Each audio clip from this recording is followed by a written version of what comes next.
ইব্রাহিম বিন Adham ওই জাতের নাম যিনি মক্কা শরীফের মধ্যে হজ করতে গিয়েছেন পায়ে হেঁটে হেঁটে নয়, মাথায় হেঁটে হেঁটে। সুবহানাল্লাহ।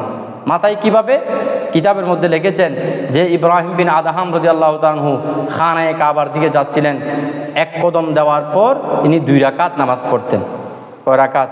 2 রাকাত নামাজ পড়তেন। এইভাবে ইনি খানায়ে কাবার মধ্যে যেতে 14 বছর সময় লেগেছে। সুবহানাল্লাহ। এবং আরও আশ্চর্যজনক কথা হলো, ওই ইব্রাহিম বিন আদহাম রাদিয়াল্লাহু তাআলা আনহু খানায়ে কাবার সামনে গিয়ে দেখলেন খানায়ে কাবা নাই। সুবহানাল্লাহ। ইনি আর আশ্চর্য হয়ে গেলেন। গায়েব থেকে আওয়াজ আসলেন যে ইব্রাহিম বিন আদহাম, তুমি একটু অপেক্ষা করো, এই খানায়ে কাবা একজন বৃদ্ধা মহিলার জিয়ারতের মধ্যে গিয়েছে। সুবহানাল্লাহ। ওই ইব্রাহিম বিন আদহাম রাদিয়াল্লাহু তাআলা আনহু দেখলেন যে খানায়ে কাবা নাই। ওই বৃদ্ধা মহিলাকে তালাশ করার জন্য হযরতে ইব্রাহিম বিন আদহাম রাদিয়াল্লাহু তাআলা হাঁটতে হাঁটতে গেলেন।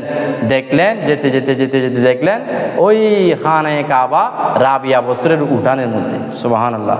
দেখলেন রাবিয়া বসরিকে ওই খানায়ে কাবা তাওয়াফ করতেছেন। হযরত ইব্রাহিম বিন আদহাম রাদিয়াল্লাহু তাআলা বললেন, আপনি এটা কি তামাশা শুরু করলেন যে মানুষ হজ করতে যায় খানায়ে কাবার মধ্যে, আর খানায়ে কাবা আপনার দরবারে চলে এসেছে? তখন আবার রাবিয়া বসরি রাদিয়াল্লাহু তাআলা বললেন যে আপনি কি তামাশা শুরু করেছেন? আমি তো খানায়ে কাবার মালিক যিনি, ইনাকে রাজি করেছি। সুবহানাল্লাহ।